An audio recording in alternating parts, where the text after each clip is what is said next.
But there's a way a CS is supposed to handle himself or herself. At the end of the day. At the end of the day, the public relies on you. Aside from all the politics and all the noise of the day, work has to be done, and the people who are supposed to actually sit these politicians down and tell them, this is where we are as a country, this is what if we do, we will do this is how we are going to succeed, are these same people. They are the ones who, I think for you to be appointed in any ministry, there is that whole background of what you've done, and you know, these good skills you're bringing, these qualifications you're bringing to that ministry. I think we are banking on that, and that is what actually will slow down the political temperature and make sure work is done. So there's something really politics and when push comes to shove, and when push comes to shove, really, as a cabinet secretary, there is a certain threshold that we hold you to.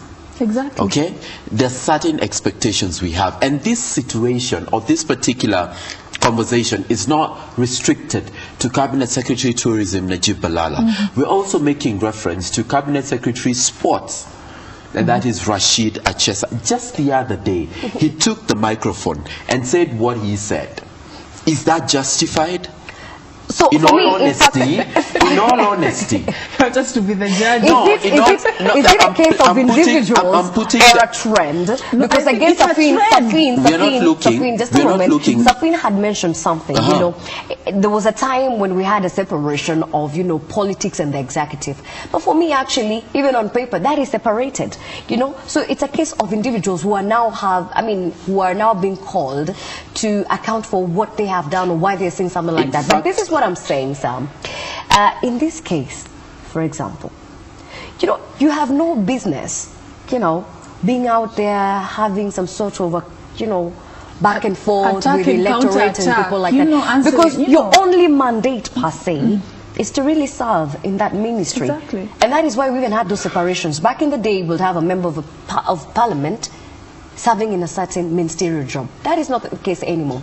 And if you've noted, there was a very deliberate effort to especially get people who, you know, most of them had not served in political positions. And now, and one thing I was actually wondering, even as you went on with your remarks there, Safin, do you think we should have now an approach where for you to qualify for a ministerial job is that you do not have a political background or a political history? No, it's not even about that, because again, it will be too extreme. But I think even when you say that, is it a question of the individuals? I want to go beyond that. And as far as the level of analysis is concerned, it's not about the individual, it's about the institution you hold. Let me tell you, right now Kenyans are watching us. The three of us seated here having a conversation. Who knows whether the three of us were having a fight before we came on air? Are we showing it? No. Are we showing it? We're actually right here exchanging pleasantries. We didn't have a fight, by the way. We're just giving an example, you know? So it's pretty simple. The bottom line is get over yourself. All right? The bottom line is get over yourself and deliver to Kenyans. If I have a question about a certain ministry, you are the person I will come to. You are the person who's supposed to address that concern. And the moment I ask you that question, you shouldn't send me anywhere else, up and including hell. You should answer me. You see? Well, that is the first one. The second one, this whole thing of cabinet secretaries taking podiums in public and political rallies, and they feel it's politics, and they feel at the end of the day you need to do commentary on a few issues. It is fine, by the way. We're not denying you the freedom of expression. It is guaranteed by right to you by the Constitution of Kenya. But all we're saying is choose your words carefully. No, but of course, choose your words carefully, because you're a leader. And at the end of the day, we expect a lot from you. And please don't take cue from politicians. Politicians will get away with it. They're the same people who will call you. They're the same people who will call you. They should also not get away with it. Somehow they do. This is somehow. Yes, they can wriggle their way out. What I'm saying is that shouldn't be the case. They're the same people who will call you to a parliamentary committee and ask you questions. And really grill you about it. You know, I'm looking at Rashid Achesa right now. He was at a rally somewhere. Okay? That rally had politicians. All right? Some of them were telling him, calm down, nah. Flash forward to yesterday. The same politicians are telling him, you have 48 hours. You either apologize or we are dealing with you perpendicularly.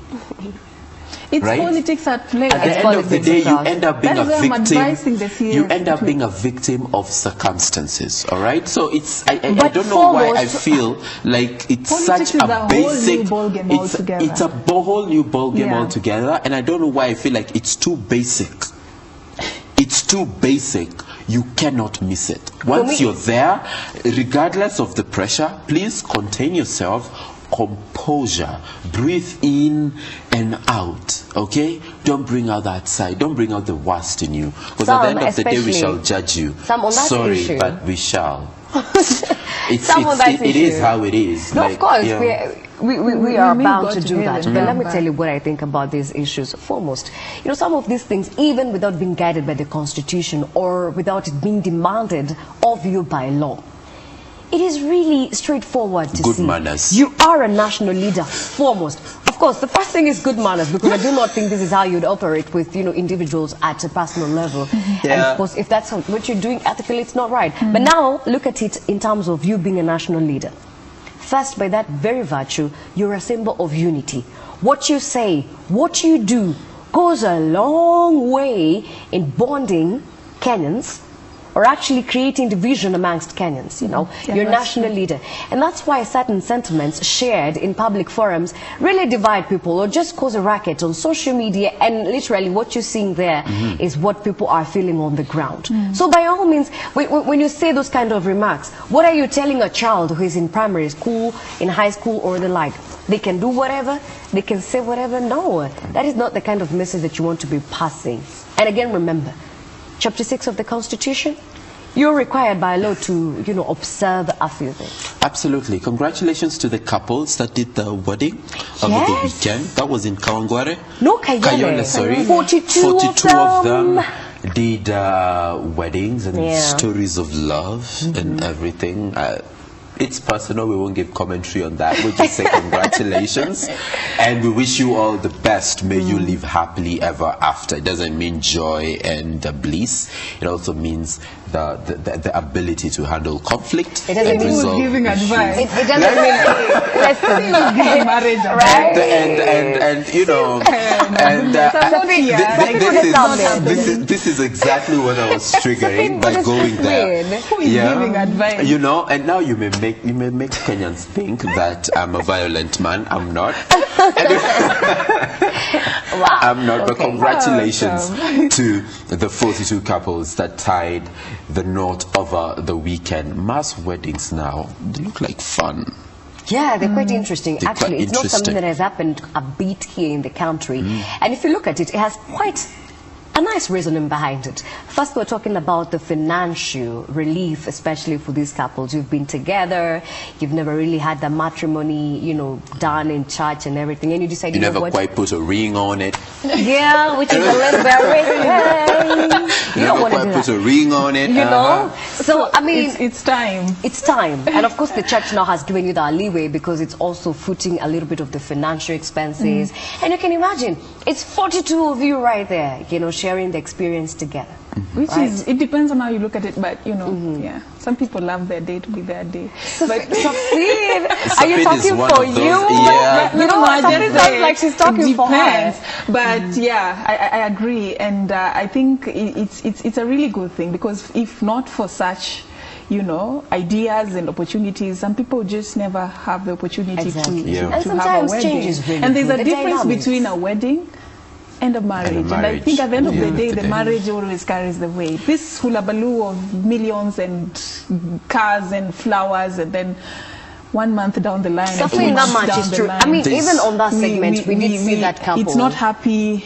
Yeah. Ever after anymore. There's a soundbite I heard, and it made me wonder and opened up a lot of questions in my mind.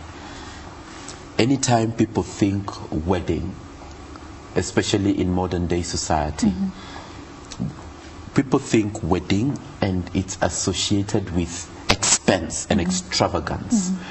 And it makes people shy away from going and, you know, doing a wedding. And I think there's some very key conversations that maybe the likes of Fred should help us have. And he's already here. And he's already here. I think we've already started. We've already started family check. But it's so sad when you see people being held back by the whole issue of I cannot afford it.